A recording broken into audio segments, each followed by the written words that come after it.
வணக்கம் நண்பர்களே, மற்றொரு கலந்துரையாடலில் இணைந்து கொள்வதில் மகிழ்ச்சி. இன்றைக்கு முக்கியமாக நாங்கள் கதைக்கிற இருக்கின்ற விஷயம், எங்களுடைய சமூகத்துல பிறப்பால் நாங்கள் அனைவரும் ஒன்று இல்லை என்று சொல்லுகின்ற ஒரு சமூகமாக தமிழ் சமூகம் இன்றைக்கும் இருந்து கொண்டிருக்கு. ஆனா இதிலே ஒரு பாரிய மாற்றத்தை கொண்டு வர வேண்டும் என்று சொல்லி இதற்கு எதிராக ஒரு நீண்டகால போராட்டத்தை நடத்தி பலருக்கும் ஒரு உந்து சக்தியாகவும் செயற்பட்டவர் எழுத்தாளர் கே டேனியல் அவர்கள். அவருடைய நூல் தொகுப்பொன்றும் வெளியில வந்திருக்கிறது. அது தொடர்பிலையும் அவருடைய போராட்டங்கள் செயற்பாடுகள் தொடர்பிலையும் எங்களோடு பேச இருக்கின்றார் அவருடைய மகன் டேனியல் வசந்தன். வணக்கம் வசந்தன். வணக்கம். வணக்கம். என்னென்றால் நாங்கள் இந்த இதுகளுக்குள்ள போறதுக்கு முதல் இந்த அப்பாவோட உங்களுக்கு இருந்த அந்த உறவு, அந்த உங்களோட நினைவுகள் எப்படி இருக்குது? அன்றைய காலகட்டத்துல இந்த ஒடுக்குமுறையை நீங்கள் எப்படி உணர்ந்தீங்கள் என்ற விஷயங்களை சொன்னீங்கள் என்றால் நினைக்கிறேன் அதுல இருந்து போகலாம் நினைக்கிறேன். ஓகே, என்னடா பார்க்கும் எனக்கும் இடையிலான அந்த உறவு முறை, அந்த தொடர்பாடல்கள் வீட்டில அப்பா இருந்தாலும் எப்படி இருந்ததுன்றதை முதல் சொல்லிக்கொண்டு அந்த சிச்சுவேஷனுக்கு அப்பாவை பொறுத்தவரை அவர் நான் நினைக்கிறேன் அந்த கன விஷயங்கள்ல சின்னல்ல இருந்தே பாதிக்கப்பட்டிருக்கேன். சாதியம் தொடர்பாக அவர் ஸ்கூல்ல ஆனக்கோட்டையில பிறந்திருந்தாலும் பள்ளிக்கூடத்துக்கு போய் படிக்கல ஒரு நிலை இருந்தது. மற்றது வருமான பிரச்சனை விட வீட்டில் இருந்தது.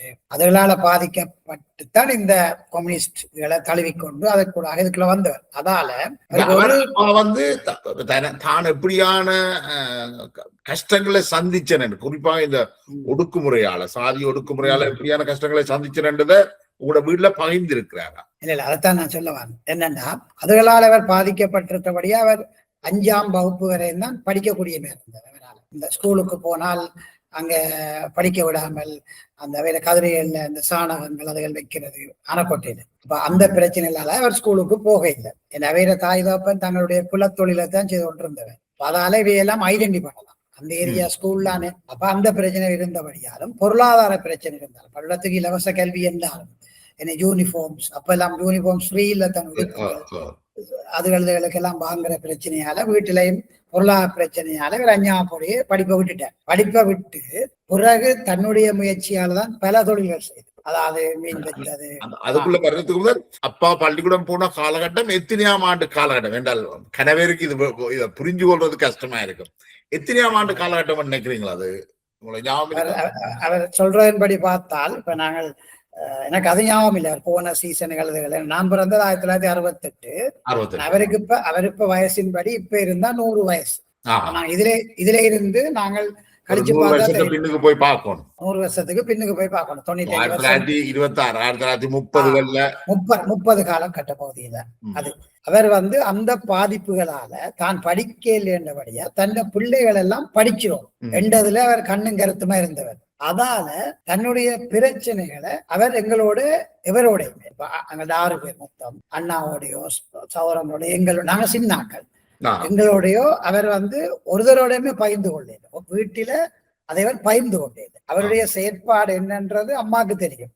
ஆனால் அம்மா அதுல தலைய போடுறதில்லை. ஆனால் அவர் பகிர்ந்து கொள்ள மாட்டார் வீட்டுல. அவரை கிட்டத்தட்ட ஒரு வகையில வீட்டில ஒரு கோபக்காரன் யோசிக்கிறார். வெளியில வார அழுத்தங்கள், பொருளாதார பிரச்சனைகள் அதுகளோட வீட்டுக்கு வரைக்க வீட்டுல ஒரு டிஸ்கஷனும் இல்லை. அப்பா வீட்டுக்கு வந்தா வீட்டுல பார்த்தால் ஒரு எங்கட ஃபீலிங்கின் படி, என்னுடைய ஃபீலிங்கின் படி, இப்ப மிலிட்ரி கொமாண்டர் வீட்டை வரேன் அவர் வந்தா நாங்களெல்லாம் அட்டென்ஷன். அவர் வந்தோடனே நாங்களோட போய் படிக்கிற மேசல் இருந்துருவோம். 6 மணின்னா படிக்கிற மேசல். அப்படித்தான் அப்ப டிஸ்கஷன் இல்லை. எங்களை சௌரங்களை கொண்டு இந்த பிரச்சனையே தெரியாது. என்ன செய்யறாருன்றத அம்மாவுக்கு தெரியும். நான் கொஞ்சம் வளர்ந்து வரும்போது கொஞ்சம் அண்டர்ஸ்டாண்ட் பண்ணக்கூடிய மாதிரி இருந்தது. அப்ப வீட்டை வருவின கைலாசவதி வருவார், சிவத்தம்பி வருவார், மற்றது புதுவரத்தினோட சின்ன பொடியனா வருவார். பொரியல்ல இருந்து அவர் அந்த அரசியல் கற்றுக்கொள்றதுக்கு வீட்டை வருவார். சின்ன பொடியனா எனக்கு ஞாபகம் இருக்கு. என்ன தூக்கி கடைசி அவையிலோ கதைச்சு கொள்வீங்க ஒன்று மங்களுக்கு விளாங்க பெண்ணுக்கு ஒன்றும் விளாங்க ஏதோ காய்ச்சி கொள்வீங்க. ஒன்று நாங்கள் பார்க்கணும் என்றால் உங்களோட தந்தையார் 5ஆம் ஆண்டு வரை தான் கல்வி கற்றுக்கிறார். ஆனா கம்யூனிஸ்ட் கட்சியில இருக்கிறார். பேராசிரியர் கைலாசவதி யாழ்ப்பாண பல்கலைக்கழகத்தினுடைய பேராசிரியராக இருக்கிறார். சிவத்தம்பியும் பேராசிரியரா. அந்த உறவும் உரையாடலும் அன்றைக்கு அங்க நடந்திருக்கு. எங்கட வீட்டுக்கு தான் பெறுகிறேன். வீட்டுக்கு அப்பாவோட அரசியல் அது எழுதுகள் எல்லாம் காய்ச்சி கொண்டு வாத பிரதிவாதங்கள் சிவத்தம்பி சொல்ற எல்லாரையும் அப்பா ஏற்றுக்கொள்றேன். ஏதோ ஒரு கண்டையில எல்லாம் பிடிப்பினேன் அந்த வாயால. நான் அதை பார்த்துருக்கேன் சின்ன படினா இருந்து. அப்ப அப்படியெல்லாம் போய் கொண்டிருக்கும். பிறகு நாங்கள் அந்த புக்குகளை வாசிக்க தொடங்கின காலகட்டத்திலையும் மற்றது இக்பால் அந்த கட்சியில இருந்த இக்பால் என்ற போராட்ட காலங்கள் எல்லாம் பங்கு பெற்றவர். முஸ்லீமாக்களும் பெறுவீங்க, எல்லா ஆக்களும் பெறுவீங்க. சிங்கள மக்களும் வந்திருக்கணுமா? வந்திருக்கேன். சிங்களாக்களும் இக்பாலோட சேர்ந்து வருவீங்க. என்ன கூட அந்த போராட்டத்துல சிங்களாக்களுடைய பங்களிப்பு நிறைய இருந்தது. தீண்டாமை ஒழிப்பு அதான் ஒரு ஆர்கானிக்கா வளர்ந்து கொண்டு வர ஒரு காலகட்டத்தை பற்றி நீங்க சொல்றீங்களா? அதாவது எல்லா சமூகங்களும் இணைஞ்சு ஒரு ஒடுக்குமுறைக்கு எதிராக வந்து கொண்டிருக்கிற காலகட்டத்தை பற்றி நீங்க சொல்றீங்களா? இப்ப உங்களுக்கு இதெல்லாம் ஞாபகம் இருக்கும்னா நீங்கள் சொல்ற காலகட்டம் கிட்டத்தட்ட ஒரு 75ஆம் ஆண்டு அந்த காலகட்டம். உங்களுக்கு ஒரு 8-10 வயசு இருக்கேன். அப்ப அவர் அப்ப அதாலே அவர் தனக்கு இருந்த பிரச்சனைகள் அதுகளை வீட்டுக்காரரோட எந்த டிஸ்கஷனும் செய்ய, ஆனால் தன்னுடைய பிள்ளைகளும் இதுல ஈடுபாடா இருக்கணும் விரும்பி இருக்கிறார் நினைக்கிற ஆரம்பத்துல. ஏனென்றால் முதலாவது மகனுக்கு பேர் புரட்சிதாசன் என்றுதான் பேர் வச்சவர். அந்த பேர்லயே அர்த்தம் இருக்கு, புரட்சிதாசன். அப்ப அவர் அதுல புரட்சியில ஒன்றும் போகவே இல்லை, ஆனாலும் அந்த பேர் எதிர்பார்ப்போட வச்சிருந்தார். அப்ப அப்படி போய் கொண்டிருக்க நானும் ஆரம்பத்துல இவருடைய விஷயங்கள்ல பெரிய அக்கறையா இருக்கேன். எங்களுக்கு என்ன பிரச்சனை, நாங்கள் நகருக்குள்ள வளர்ந்தாங்க. இவர்தான் நானும் நகரத்துக்குள்ள வந்துட்டீங்க. அப்ப அப்பா பிறகு இங்க கோவில் டெம்பிள் ரோட்ல பொஸ்கோ ஸ்கூலுக்கு கிட்ட ஒரு வகையில உழைச்சு காணிய வாங்கி வீடு கட்டிட்டார். அந்த வீடு கட்டி நல்லா இருந்த காலகட்டம் தான் எனக்கு அறிவில இருக்கு. அதுக்கு முதல் இருந்த ஒன்று தெரியாது. அப்ப அக்காக்களுக்கு தெரியும், சொன்னதான் எனக்கு தெரியும். அப்ப அந்த காலகட்டத்துல எனக்கு ஒரு பிரச்சனையும் இருக்கு.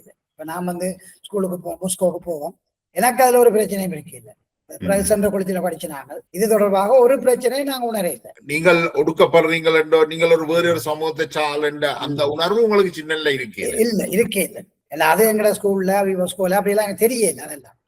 ஆனால் ஒரு கட்டத்துல அந்த தீண்டா வெகுஜன ஒழிப்பு வெகுஜன இயக்கம் ரன் பண்ணி கொண்டிருக்கிற காலகட்டத்துல எனக்கு அறிவு தெரிஞ்ச நாள்ல இவன் வீரசிங்கம் ஹோல்ல ஒரு மகாநாடு நடத்தினேன். வருஷம் கூட ஒரு மகாநாடு வச்சு கமிட்டிகள் தெரிவு செய்யற அனுவல் ஜெனரல் மீட்டிங் நம்பர். அந்த மகாநாட்டுக்கு காட்டில் அந்த அழைப்புகள் எல்லாம் அடிச்சு இஷ்யூ பண்ணப்பட்டது.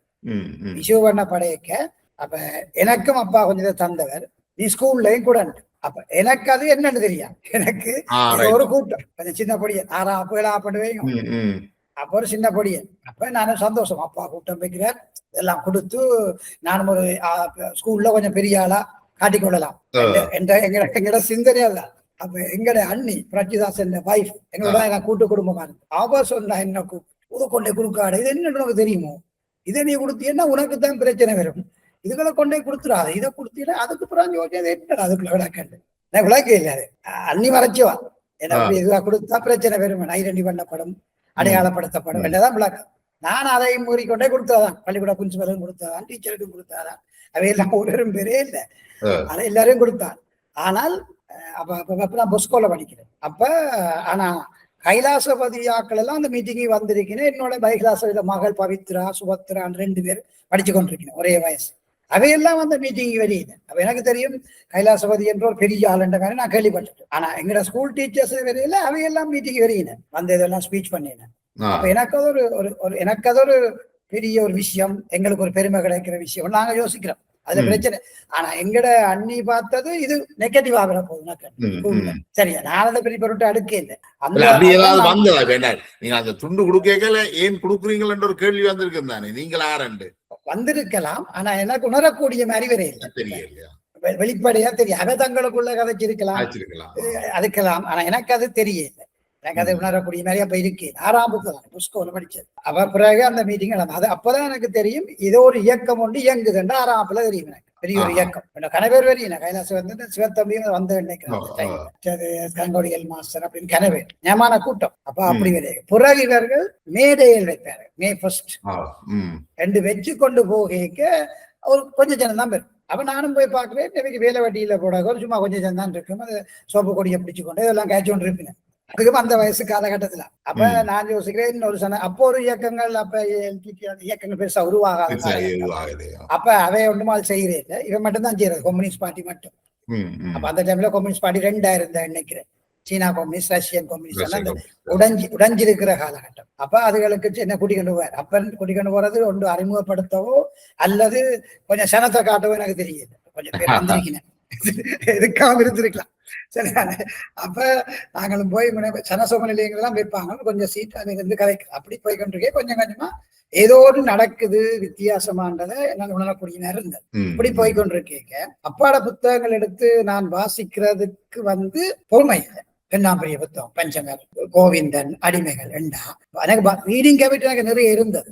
ஆனா என்ன ஆனந்த விகடன், குமுதம், அது இது எடுத்து ஒரு நாள் வாசிப்போம் அந்த வயசுல ஒரு அப்ப ஒரு 10 கிட்ட வந்திருப்பேன். 11 கிட்ட வாசிப்போம் வாச்சா விற்றிய புத்தகங்கள் பாத்திரங்கள் மனதில் நிக்குது. இல்ல கந்தசாமி என்று தொடங்குது, போயக்க வேறு ஏதோ குமாரசாமி என்று ஒரு பாத்திரம் வருது, ஒரு 1000 பாத்திரம் வருது. அப்ப அந்த மெமரிக்குள்ள எடுக்கலாம் என்னத்தை சொல்ல வார அறிவர் என்ற ஒரு ஃபீலிங் இருந்தது. ரெண்டாலும் அப்ப வாய்ச்சினாங்க, அது ஒன்னும் மூளைக்கு எடுக்கல, சும்மா அதை 10 பயனுண்டா சும்மா வாய்ச்சேன், வாய்ச்சப்பட்டு முடிஞ்சு.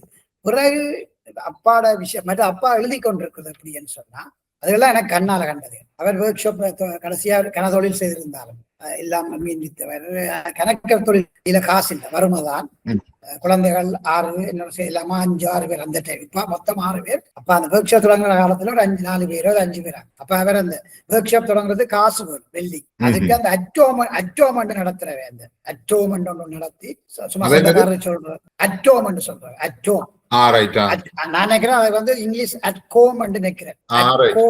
அத அட்டோம் சொல்லினேன். ஆக்களை ஹோமுக்கு கூப்பிடுறது, அழைப்பேர் அடிச்சு கொடுத்து ஒன்றுமில்ல கொண்டாட்டம். அது வாரது, ஒரு டீய கொடுக்கறது, அவ கொஞ்சம் காசு போட்டுட்டு போகணும். அவளை காசை கலெக்ட் பண்ணினேன். அவ கலெக்ட் பண்ணினா ஒரு முதல் வந்திருந்தானே ஒரு கேபிட்டல் உண்டு, அப்படி ஒரு அட்கோப் நடத்தித்தான் அவர் அந்த ஒர்க் ஷாப்பை தொடங்கினார். ஒரு வெல்டிங் பிளாண்ட வாங்கி, இவருக்கு வெல்டிங் தெரியாது, தம்பியாருக்கு தெரியும். தம்பியார் எங்க வமனியான பழகிட்டு வந்தார், சிவில். அப்ப அவரை வச்சு மேனேஜ் பண்ணி தொடங்கலாம் தொடங்கினார். ஸ்டாண்ட் ரோட்ல ஒரு வாடகை எடுத்து அதுல தொடங்கி, அதுல நான் நினைக்கிறேன் வடக்கில முதலாக அந்த வெல்டிங்க கொண்டு வந்தது இவதான். வெல்டிங் இவதான் கொண்டு வந்தார். முதல்லாம் அந்த ஓட்டு ரிவர்ட் பண்றதான் இருந்தது. இவதான் வடக்கில நினைக்கிறேன் முதலாக கொண்டு வந்தா. அப்ப நல்ல டிமாண்ட் தானே. அப்ப கொஞ்சம் கொஞ்சமா முன்னேறி பிறகு ஒரு யாழ்ப்பாணத்துல வேணிகள் கம்யூனிஸ்டா இருந்தாலும் மற்றவளம் பார்த்தா ஒரு முதலாளி. யாழ்ப்பாணத்துல அந்த டைம்ல இருந்த முதலாளிகள்ல ஞானம் ஸ்டூடியோ முதலாளி, சுபாஷ் கொட்டல், அடுத்த 3வது டேனியலா இருக்கிறான். ஏன்னா அந்த பணத்தை பெருக்கி கொண்டு. ஆனா பெருக்கிறதெல்லாம் அம்மா அடிக்கடி சொல்லுவா, அப்பா இல்லா நேரத்துல இவர் இருந்தார் உழைச்ச என்னப்பா செய்து பொம்பளை புள்ளிகள் இத்தனை கிடக்கு, ஏதாவது சீதனத்துக்கு சேப்ப மண்டி இல்லை, ஊர் வழியா கொடுத்து கொண்டு தெரிகிறேன். அவர் உழைச்சாலும் இந்த கிராமப்புறங்களுக்கு போறது, அந்த பாதிக்கப்பட்ட மக்களுக்கு காசு கொடுக்கறது, இந்த புத்தகம் எழுதுறதுக்கு அந்த செலவு எல்லாம் செலவு கொண்டு செஞ்சது. வீட்டுக்கு பெருசா சேர்க்கை நல்லா அப்படி இருக்கு. அம்மாக்கு அது குறை தன்னை வீட்டுக்கு 5 பொம்பளை பிள்ளை 4 பொம்பளை பிள்ளை கொண்டு காசு சேர்க்கல அப்படின்னு அப்பாவோட கதைக்கவே மேல. அதாவது கொஞ்சம் டக்குன்னு பேசுவேன், கொஞ்சம் டென்ஷன் ஆகுது. அதால அம்மா கதைக்க மாட்டா பெருசா. அப்படி போய் கொண்டிருக்க காலத்துதான் பிறகு இறந்துட்டேன் 1986ஆம் ஆண்டு. அதுக்கு பிறகு அவரை பற்றி நான் கூட அறிஞ்சு கொண்டோம். அப்பாவோட முதல் அவர் புத்தகங்கள் எழுதுற காலகட்ட பகுதியில 86ஆம் ஆண்டு மார்ச் மாதம் 23ஆம் தேதி இறந்தவர். அது இந்தியா. அப்ப அதுக்கு முதல் புத்தகங்கள் எழுதி கொண்டிருக்கேன். இல்ல நாங்கள் போயில்லை. அப்பா ட்ரீட்மெண்ட் நான் சொல்றேன். அப்ப இவர் எழுதுற காலகட்ட பகுதியில இரவுலாம் எழுதுவாருண்டா. ஒர்க் ஷாப் முடிஞ்சு ஒர்க் ஷாப் 5 மணிக்கு பூட்டு. ஆனா நண்பர்கள் எல்லாம் பெறுவார்கள். ஒரு இரவு 8 மணி மட்டும் இதுவே கார்ட்ஸ் விளையாடுறது, அதுகள் மற்ற ஊர் வழியை நடக்கிற பிரச்சனைகளை சொல்றாக்கள் அங்க வருவீங்க. அதுக்கப்புறம் பிரச்சனை இந்த சாதிய பிரச்சனை, கோயில் என்ன பிரச்சனை அப்படி என்று வருவார். அதுகளுக்காக 9 மணி மட்டும் அங்கேயே இருப்பேன். அதை முடிச்சு கொண்டுதான் வீட்டை வருவேன். வந்தா பிறகு சாப்பிட்டுட்டு பிறகு எழுத தொடங்குவார் மேசையில. கோளுக்கு ஒரு பெரிய மேசை இருக்கும். அவர் எழுதுற ஸ்டைல் வந்து எனக்கு நல்லா பிடிச்சு கொண்டு வரேன்டா. கதையை கொண்டினியூ எழுத மாட்டேன், படங்கள் எடுக்கிற மாதிரி. எப்படி எழுதுவாருன்னா கதையை முதல்ல ஒரு பிரேம் போட்டுருவார். அந்த சம்பவத்தை எல்லாம் உண்மை சம்பவங்களை தான் அவர் எழுதினவர். அப்ப அந்த எழுத முதல் என்ன செய்வாருன்னா அந்த சம்பவம் இடத்துக்கு போவேன். அதுல ஒரு போராளியா இவரும் இருந்திருப்பேன். அந்த பாத்திரத்தை அங்க ஒரு மறைச்சு கொண்டு தான் இவர் செய்தியை சொல்லுவார், எழுதுவார். பாத்திரம் அங்க பேரும் தெரிய மாட்டேன். அப்ப அங்கெல்லாம் போய் ஸ்டடி பண்ணிட்டு உதாரணத்துக்கு இப்ப சும்மா எடுத்துக்கொள்ளுங்க, இப்ப குருநகரை பற்றி எழுதணும்டா, போராளிகள் காத்திருக்கிறார்கள் என்ற அந்த சிறுகதை நெடுங்கதை, அது மீனவ சமுதாயத்தை பற்றியது. அங்க அதை பற்றி எழுத போறாருன்னா அங்க அந்த ஏரியாவில சனி ஞாயிறுல போய் அங்கேயே தங்கிடுவேன். அவையுடைய தங்கி அவைக்கு சம்பளம் காசெல்லாம் கொடுத்து எல்லாம் அங்கேயே சாப்பிட்டு அங்கேயே படுத்து அவருடைய மொழி நடைய முதல் கற்றுக்கொள்வேன். அவருடைய ரைட்டிங்ல அது இருக்கும். சும்மா உதாரணத்துக்கு சொல்லப்போனா நாங்க ஜாலப்பழம் கதை கேட்க எங்க போறீங்கன்னு கேட்போம். ஆனா அதே ஆக்கள் எப்படி கேட்பேன், எங்க நீ போற இங்கவா அவன், அந்த தமிழ்ல தான் எழுதுவார். அப்ப அந்த உயிரோட்டம் இருக்கும். தன்னுடைய எழுத்துக்காக அவர் கடினமா உழைச்சிருக்கிறார். அங்கேயே தங்கி அவர்களுக்கு கஷ்டப்பட்டாக்கெல்லாம் பேமெண்ட் செய்து அந்த எல்லாம் வாங்கி கொடுத்து எல்லாம் செய்து கற்றுக்கொள்வார். இது எல்லா நாவல்களும் அப்படித்தான் எழுதினவர். அப்ப பிறகு எல்லாத்தையும் நோட் எல்லாம் எடுத்துக்கொண்டு சின்ன நோட் ஒன்று வச்சிருப்பாரு. அதாவது பொக்கெட்டுக்குள்ள உள்பக்கமா ஒரு பொக்கெட் வச்சிருப்பாரு. உள்பக்க பொக்கெட்டுக்கான இருக்கும், வெளியில கண்ணாடி தான் இருக்கும். அப்ப அதை பார்த்து கொண்டு நாவல இருந்து எழுதி கொண்டிருப்பார். எழுதியக்க பார்த்தா எப்படி அதை எழுதுறாருண்டா, கதை எழுதினது தொடக்கத்தை தான் முதல் எழுதுவாரு. இப்ப நடுவுல வார ஒரு சம்பவத்தை எழுதிட்டு புறம்பா வைப்பார். அதுல நாவல்ல நடுவுல வரப்போகுது. பிறகு சில வேளையில தொடக்கத்துல கொஞ்சம் எழுதுவார், புறம்பா வைப்பேன். பிறகு முடிவில கொஞ்சம் எழுதுவேன், புறம்பா வைப்பேன், கிளக்க மாட்டேன். பிறகுதான் மிச்சத்தை எழுதி ஜாயின் பண்ணி போட்டுதான் கிளப்பேன். எனக்கு ஏன் அது வழியா தெரியுமாண்டா, எங்க அக்கா அப்பா டீச்சரா அப்ப முடியல படிப்பிச்சோம். அவ கொஞ்சம் நீட்னஸ் மாதிரி, அவ வரைக்கும் அப்பாட மீசையெல்லாம் கஞ்செல்லாம் கிடக்கும். அப்படித்தான் கிடக்கு இல்ல. இவ வந்தோன்னு ஒண்ணும் கேட்காம ஒரு முறையில அட்டிக்கு கிட்டிக்கு எல்லாத்தையும் ஒன்றா சேர்த்து விட்டுட்டான். அப்போ அந்த பேச்சுண்டா, அந்த மேசியார் அட்டிக்கு நாத்தோ உதவியோட தெரியுமா, நான் அப்படி அது தண்டு வரும். அதுக்கு பிறகுதான் நேரம் விரைக்கே கத்திக்கொண்டு வேற வந்த தெரிஞ்சாங்க.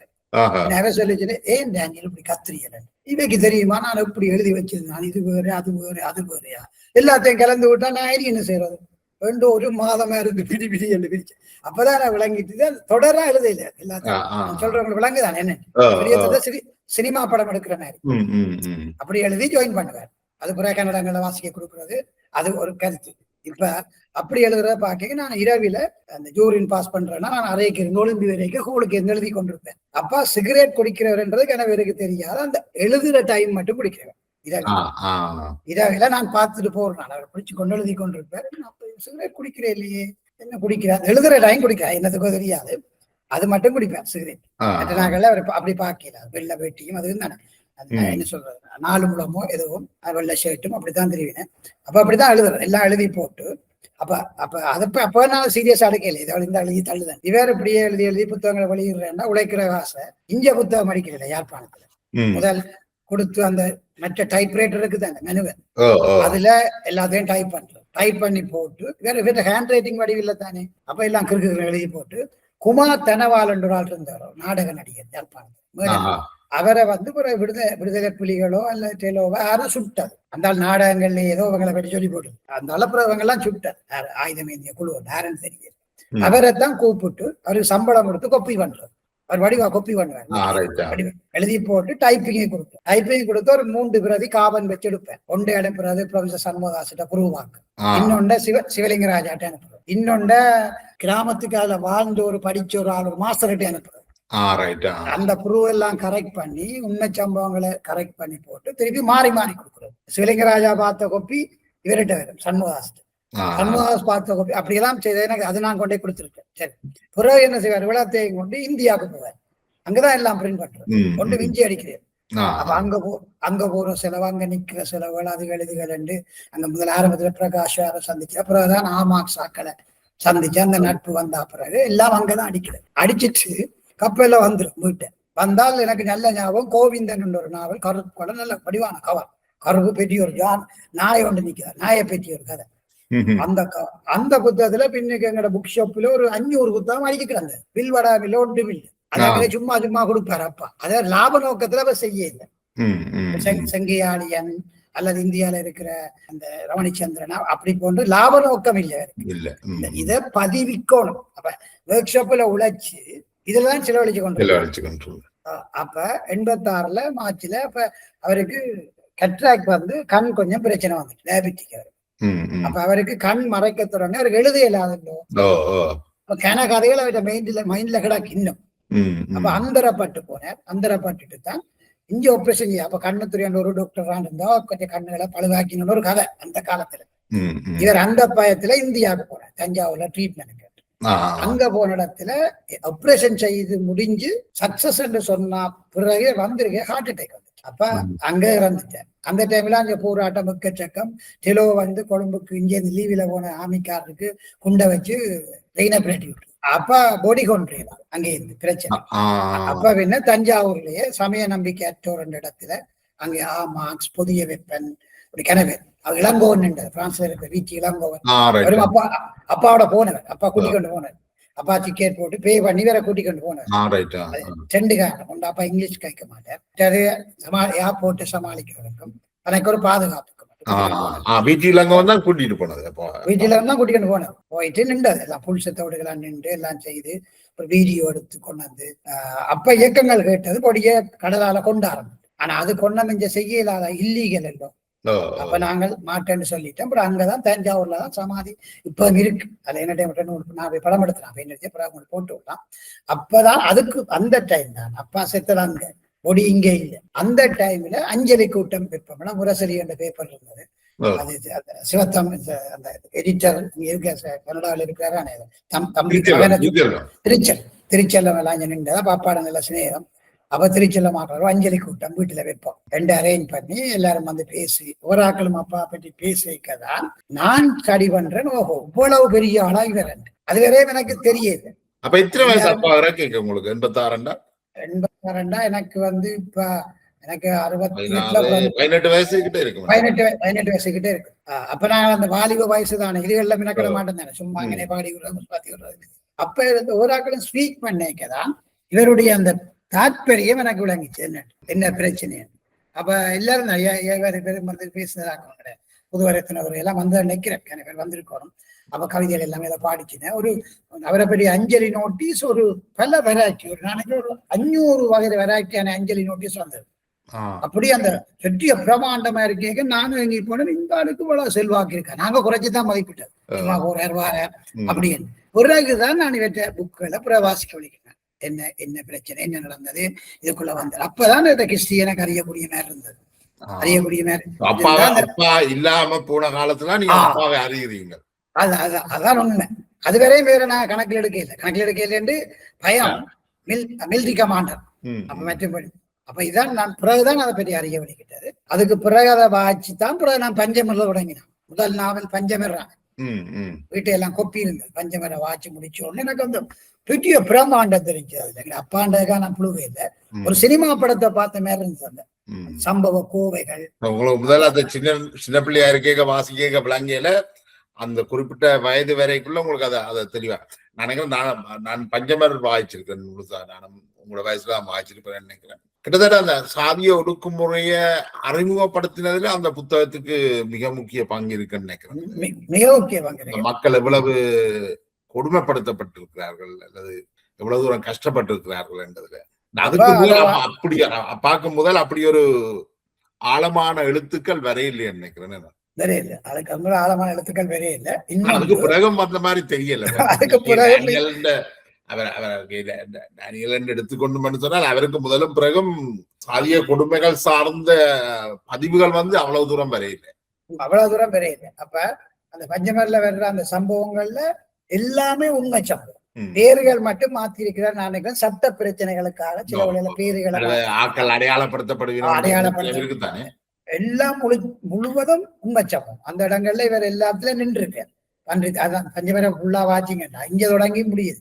எங்க சங்கான நிச்சாமன் பிரச்சனை வருது. பிறகு சாவச்சேரி தேநீர் கடை பிரவேசம், பிறகு பன்றி திளச்சி அம்மன் பிரவேசம், செல்வக்கிளி என்ற மாவட்டத்துல அது முடியுது. மொத்தமா அதை தொகுத்து எழுதி போட்டு பின்னுக்கு அடுத்த பியூட்டி என்னன்னா கதையெல்லாம் முடிஞ்சா பிறகு பேப்பர்ல என்னென்ன டேட்ல இதை பற்றி என்னென்ன கேடிங்ஸ்ல வந்ததுன்றத அந்த ஓர்டர்ல போட்டிருக்கேன். டேட் ஓர்டர் பின்னுக்கு அதெல்லாத்தையும் ஜாயின் பண்ணி பாக்க அனைத்தும் அந்த உண்மை சம்பவம் பெரிய வேலை உண்டு. அது பெரிய வேலை சும்மா வேலை ஒரு 5வது படிக்க செய்ய ஒரு முக்கியமான ஆவணம் என்று நான் நினைக்கிறேன். என்ன 5ஆம் வகுப்பு கல்வி தராதரத்தோட இவ்வளவு அவர் சாதிச்சிருக்கிறார். இன்றைக்கு பல்கலைக்கழகங்கள் இருந்தும் இந்த சமூகம் சார்ந்த வெளிப்பாடுகள் பெரிதாக இல்லாமல் இருக்கிறது பெரிய மனவருத்தத்துக்குரிய விஷயம். அதான் இதுல சொல்றது இப்ப 5ஆவது படிச்ச இது வந்து அப்பா பற்றி ஆய்வு செய்து கலாநிதி பட்டம் இவர் இதை கொடுத்து பெற்றிருக்கு. கலாநிதி டேனியலை பற்றி ஃபுல் ஹிஸ்டரி. ஆனா இவருக்கு கலாநிதி பட்டம் இருக்கு. ஆனா அவர் 5ஆவது தான் படிச்சவர். யாரை பற்றி ரிசர்ச் பண்ணிச்சுனியோ அவர் 5ஆவது அவரை பற்றி எழுதினவருக்கு. இந்த பல்கலைக்கழக பட்டங்கள் வந்து ஒருவருடைய அறிவியோ திறமையோ என்ன சொல்றது மதிப்பீடு செய்யறதுக்கான ஆவணங்கள் அல்ல. அப்ப அதுக்கு பிறகுதான் பஞ்சமர் வாய்ச்ச பிறகு அடுத்தடுத்த நாவல்கள். இப்ப உதாரணத்துக்கு கோவிந்தன் அவர் ஒவ்வொரு கட்டத்தை நீங்க பாத்தீங்கன்னா பஞ்சமர் அந்த 60 68 70 நடந்த அந்த முழு சம்பவ கோவையை முழு போராட்டம் கிட்டத்தட்ட அது வந்து தீண்டாமை ஒழிப்பு யோஜனை இயக்கம் ஆர்கனைஸ் பண்ணி கோவில் பிரவேசம் தேனீக்கடல் பிரவேசம் அந்த பிரச்சனைகளை முழுக்களையும் அதில் கொண்டிருக்க அந்த பஞ்சமர். அதுக்கு பிறகு அவர் கொண்டு அந்த ஒரு தொடர்ச்சியா சொல்லாட்டியும் விஷயங்களை சொன்னா அடுத்தது வந்து காணல்ல கருப்பொருள் என்னன்னு சொன்னால் சமய மாற்றம் இந்த சாதி பிரச்சனை ஒழிக்குமா ரெண்டு பார்த்திருக்கேன் காணல். அதுக்கு ட்ரை பண்ணி அந்த காணல் ரெண்டாதான் கடைசியா முடிக்க ஒரு ஃபாதர் தான் சொல்றார், உங்களுக்கு கொண்டு ஒரு காணி எடுத்து நீங்க ஒரு கோயிலை கட்டுமோ. அவரும் அங்க பிரிக்கிறேன் ஏன் நீங்க சண்டைபடி ரெண்டாவது அந்த கிண்டு கொளிச்சை கிட்ட அதுக்கு உண்மையான அந்த கோயிலுக்கு இப்ப இருக்குது. அதுக்கு பேர் வந்து தூக்கு விலக்கி மாதா அந்த கோயிலுக்கு பேர். ஆனா அதுக்கு இப்ப அவங்க பேர் வச்சுக்கிறாங்க எல்லாரும் சேர்ந்து மாறி மாறி வந்து கொலை விலக்கி மாதா. அது கொலை விலக்கி மாதா இல்ல, தூக்கு விலக்கி மாதா. ஏனென்றா இது அந்த ஒரு சின்ன இடத்த ஒரு பம்படி சிங்கி என்ற ஒரு ஆள் நம்ம அது கிணத்துக்கு இன்னொரு ஆள் கிணறு இடம் ஒன்று கொடுத்தோம். நான் பம்படி சிங்கியா தான் இருக்குன்னு நினைக்கிறேன். ஒரு இடம் ஒன்று கொடுத்தோம். அந்த இடத்துலதான் இவ கோயில் கட்டினார். பாதிக்கப்பட்ட மக்கள் கட்டினால் அந்த கட்டுரை அந்த துறக்கிற நேரங்கள்ல பிரச்சனைகள் வந்து அதுல ஒரு கொலை ஒன்று நடக்குது. சாதி கூடி நாட்கள மூலம் இந்த சாதி குறைஞ்சு என்று சொல்லப்படுறவர் இது பிரச்சனையால ஒரு அளவர் கொலை பண்ணிட்டார். கொலை பண்ணினால் அவர் கைது செய்யப்பட்டாச்சு. கைது செய்யப்பட்டு உள்ளுக்கு போன பிறகு கோயில் கட்டி முடியுது. கோயில் துறக்கிற அண்டு அவருக்கு விடுதலை கிடைக்கும். இவருக்கு முதல் தீர்ப்பு வந்தது தீர்ப்பு வந்தது. அப்ப அண்டைக்கு விடுதலை கிடைச்சபடியா அந்த கோயிலுக்கு பேர் வைக்கின தூக்கு விலக்கி மாதா. ஆனா இப்ப அது மருவி அதுக்கு பேர் சீமேந்திலே வெட்டி வச்சிருக்காங்க கொலை விலக்கி மாதான்றது. கிண்டு கொளிச்சு பக்கத்துல இருக்கு. சரி, அது தூக்கு விலக்கிமா. அந்த கோயிலை பற்றிய கதை தான். அது என்ன கதைன்னா இப்ப இவ கிறிஸ்டியன்ஸுக்குள்ளேயும் இத பாவனை பிரிவு பாக்கின. அப்ப நாங்களா ஒரு கோயிலை கட்டுவோம் என்று பாதர் சொல்லித்தான் அவர் கட்டினது. கட்டி போட்டு இதுக்குள்ளேயும் ஒரு படிமட்டம் இருக்குதானே, நான் பெருசு நீ பெருசு இவைக்குள்ளே ஒரு மட்டம் இருக்குதானே. அந்த இடத்துல கடைசி நாள் திறந்த பூசை வைக்க பாதர் வந்து சொல்றார், அதான் முடிவு அந்த கட்டினவருக்கு அந்தோனி என்று வைங்க பேர் அந்தோனி. உங்களோட சொந்தக்காரர் இருக்கீங்க, அவ இந்த நூலுக்கு இஞ்சாலை இருக்கட்டும், இவர்கள் இஞ்சாலை இருக்கட்டும். ரெண்டா அங்க சமோடம் அவரே இல்லையா. அதான் அவர் திருப்பி சொல்றார் ஃபாதர், இதுவும் காணல் நீராத்தான் போயிடுச்சு. வடகினி என்று சொல்றார். வயிறு இதட்டு வடகினி. அப்ப அங்கேயும் அப்ப அந்த கதை வந்து இந்த மத மாற்றம் சாதியை ஒழிக்குமா, அதுலயும் ஒழிக்க இல்லை என்னதான் அப்பாட விட. அதுக்கு பிறகு சொல்ல விஷயங்கள்லாம் இயக்கங்கள் பஞ்ச கோணங்கள். அடுத்த கட்டம் இயக்கம் வந்துச்சு. பஞ்சகோணங்கள் ஒரு நாவல் வந்ததா? பஞ்சகோணங்கள் வந்தது. 6 நாவல் மொத்தம் பெரிய நாவல் 6 தான் இப்ப வெளியிட்ட தனித்தனி. அதுக்கு அடுத்த கட்டத்துல வந்த பெரிய நாவல் பஞ்ச கோணங்கள். பஞ்ச கோணங்கள் வந்து என்னத்தை ஆய்வு செய்தென்றால் கிராமப்புறங்கள்ல எல்லாம் அப்பர் போன்ற ஆட்கள் எல்லாம் போய் மீட்டிங்கள் எல்லாம் வைக்கிற டைம்ல இயக்கங்கள் வந்து இதெல்லாம் இருக்கக்கூட நாங்கள் எல்லாம் ஒற்றுமையா நாடப்புறணும் உதன் இதுக்குள்ள இப்படியெல்லாம் காய்ச்சி கொண்டு இருக்கிறீங்களா அப்படி இப்படின்னு வந்து அவை அங்கே கிராமப்புறத்துக்கு தலைமை எடுத்த உடனே இவ போய் அந்த கிராமப்புற இளம்பொடியோட கதைக்கிறதுக்கு பிரச்சனை வந்துச்சு. அவை விட மாட்டோம், அவை அற்பகாண்டு எடுத்துட்டேன். அப்படி இருக்கிற காலகட்டத்துல இது இருந்தாலும் அதுக்குள்ளாலையும் கதைச்சு பொடியில கொஞ்சம் திரட்டி இப்படி ஒரு பிரச்சனை இருக்கு ரெண்டெல்லாம் ஐடென்டி பண்ணி கொண்டு போக இயக்கங்கள் ஒரு கட்டத்துல அந்த பிரச்சனையை கைவிடுமோன்னு சொல்லி பெருட்டி சுடுவோம் அப்படி இப்படி எல்லாம் போன் பண்ணி எங்க அப்பாக்கெல்லாம் போன் பண்ணோம். ஒர்க் ஷாப்பு கொண்டு வந்து நெத்திலே வச்சது. நாங்கள் எத்திரேரம் சொல்றோம் இந்த தீண்டாமை படுகை இயக்கத்தை நடத்த வேணாம். விடுதலை புலிகள் எல்லா இயக்கம் இருந்தது, ஆனா வந்தது விடுதலை புலிகள். இயக்கங்கள் எல்லாருமே தீண்டாமையை எதிர்த்து தானே இருந்தவர். அது சரி. இப்ப இபிஆர்ல கொண்ட அரசியல் கூட்டம் வைக்கிறது, எல்லாரும் கொண்டு வைக்கிறது அப்பராக்களை கொண்டு வைக்கிறது. ஆனால் இதை மட்டும் என்ன சொன்னவை என்றால், இது தமிழர்களை நீங்க பிரிக்கிறீங்க, பிரிக்கக்கூடாது, எல்லாரும் ஒன்றா போராடி பெற்றுட்டு பிறகு அடுத்ததை பார்ப்போம் என்று சொன்ன. ஆனா இவேர ஆகியமன் அப்பாக்கள் ஆகியமன் அப்படி இல்லை. பிரச்சனை இங்க இருக்கு, இங்க இருந்து மாத்தி கொண்டு வருவோம் நாங்கள். 2-3 இடத்துல சொன்னாங்க கேட்கல. ஒருக்கா கடிதம் போட்டாங்க, ஒர்க் ஷாப் வந்து போனி கடிதம் வந்தது. அப்புறம் வாட்சி போட்டு கிழிச்சு தண்ணியர் வைக்கு என்ன சொல்றேன்டா சொல்றேன். ஒரு நாள் ஒர்க் ஷாப்புக்கு வந்து எடுத்து நெத்தியில வச்சு சுடுவாங்க. எனக்கு ஆறுன்னு தெரியும், எல்டிடின்னு தெரியும், அது மட்டும் தெரியும், வடிவா தெரியும். அப்ப இவர் பயப்பட இல்லையா, சொல்றேன்டா சொல்றான் எல்லாம் சொன்னா. அப்புறம் அவன் போயிட்டாங்க, இல்லை போயிட்டாங்க. ஆனா பிறகு இவர போராட்டத்தில் பார்க்குற மெட்டாக்களுக்கு எல்லாம் பெற்று வலிக்கிட்டாங்க. அப்ப அப்பா பார்த்து எத்தனையாம் ஆண்டு நடந்தது அந்த இது? அப்பா சார்ந்து கிட்ட 86 என்றால் அவர் 85 கடைசி பகுதி 85. அப்ப அதுகள்லாம் அவர் வருத்தம் கூடினார், இதை இயங்கக்கூடாதுன்னு சொல்லி அப்படியெல்லாம் சொல்லி வெளியிட்டோன்னா மற்ற இவரோட சார்ந்தாக்களுக்கும் வீட்டு வழியை போய் வெளியிட்ட வழங்கிட்டாங்க. அப்ப அவைக்கு இவரால பாதிப்பு பெறும்ட்டு இன்னொரு முடிவெடுத்துச்சுன்னா இப்போதைக்கு வரையும் இயக்கத்தை கலைக்கிறேன், ஒழிப்பு இயக்கத்தை கலைக்கிறேன், இப்போதைக்கு சீஸ் பண்ணி வைக்கிறேன். அந்த தீண்டாமை சாதியத்துக்கு எதிரான அந்த இயக்கத்தின் நடவடிக்கை நிறுத்தப்படுது. அது முனையில வந்து கொலை அச்சுறுத்தல் விட்டபடியால் அதை நிறுத்த வேண்டிய நிலைக்கு வருகிறது. இவர் கடைசி வரை நிப்பாட்ட மாட்டேதான் நின்றவர், இருந்தாலும் மற்றவர்கள் சார்பண்டபடியா நிப்பாட்ட வேண்டிய நிலைக்கு வருது. அப்ப இது அதான் அந்த பஞ்சகோணங்கள் இருக்குதானே, பஞ்சகோணங்கள் இதை பற்றிய பஞ்சகோணங்கள் என்னென்றால், முதல் சமயம் மாறினா சாதி ஒழிக்குமா? இல்ல, ஒழியாது. இயக்கம் சாதி ஒழிக்குமா? ஒழிக்காது என்றதான் அந்த பஞ்சகோணம். பஞ்சகோணம் அதான், இயக்கம் இப்படி கிராமத்துக்கு போய் பிடிச்சது இவையும் ஒழிக்க மாட்டினேன் என்றுதான் அவர் முடிவுரை சொல்றேன். சொல்லி போட்டு அவற்றை முன்னுரையை நீங்க வாசிட்டீங்கடா, முன்னுரையில் எழுதுற இந்த நாவல் எப்ப வெளிவரும் எனக்கு தெரியாது, இந்தியால வெளியிட எனக்கு நோய்வாய்ப்பட்டு எப்ப வெறுமென்று தெரியாது. ஆனா இந்த நாவல் நான் உயிருடன் இருக்கும் போது வெளிவருமா இருந்தால் போராளிகளின் துப்பாக்கி என்ன நோக்கி திரும்பும் 2 முன்னுரையில் எழுதிக்கிறேன். அதுதான் உயிரோட இருக்கேக்க இது வெளிவந்தால் நீங்க சொல்லி எனக்கு தோன்றினது, அப்பா இயற்கையா மரணம் அடைஞ்சது நல்லதா பத்தி இல்லையென்று சொன்னால் துப்பாக்கி சூட்டு பலியாயிருக்கோம் என்ற எண்ணம் தான் எனக்கு மனதுல வந்தது.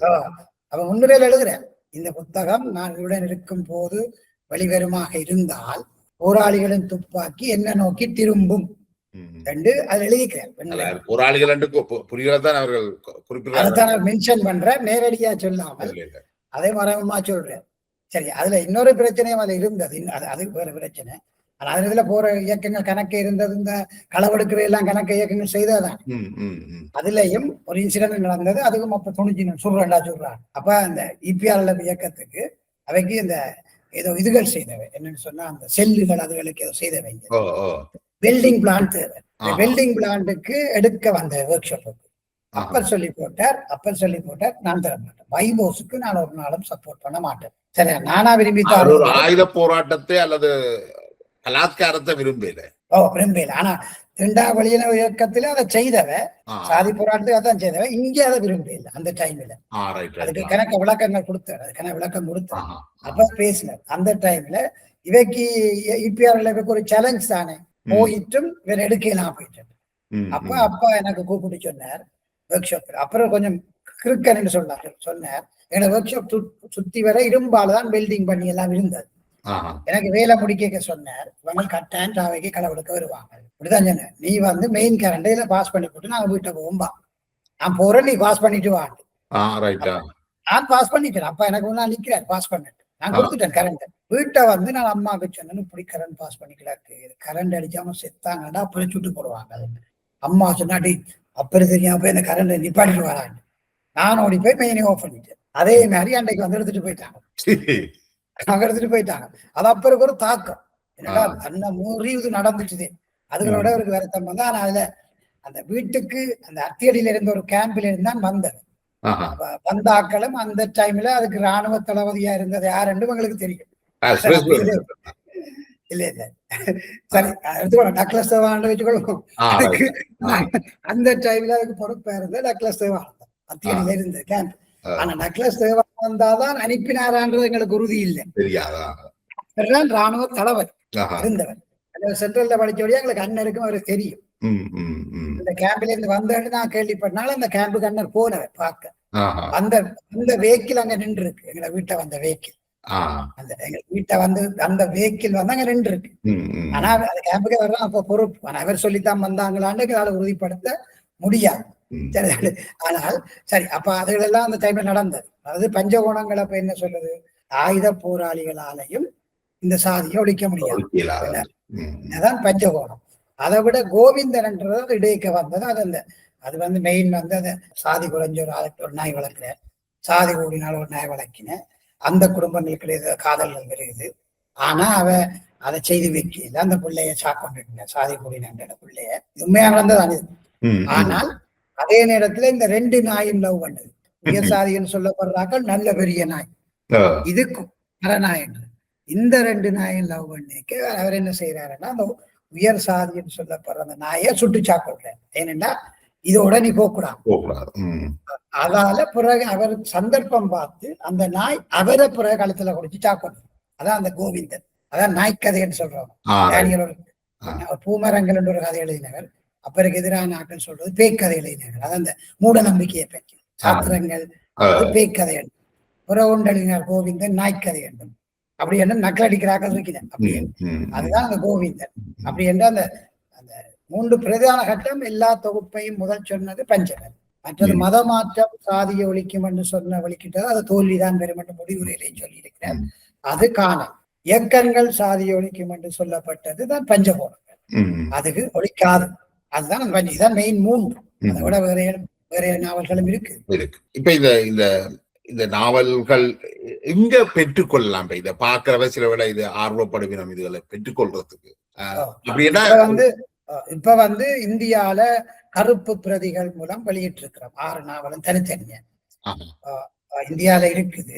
கருப்பு பிரதிகள் அவையற்ற தொடர்பு கொண்டு அவை அனுப்பி வைப்பினேன். அவை நான் நினைக்கிறேன் யூரோப் கண்ட்ரிகளுக்கு கொஞ்சம் கொஞ்சம் கொப்பியர்ஸ் அனுப்புவேன். ஆனா கருப்பு பிரதி அது இருக்குது.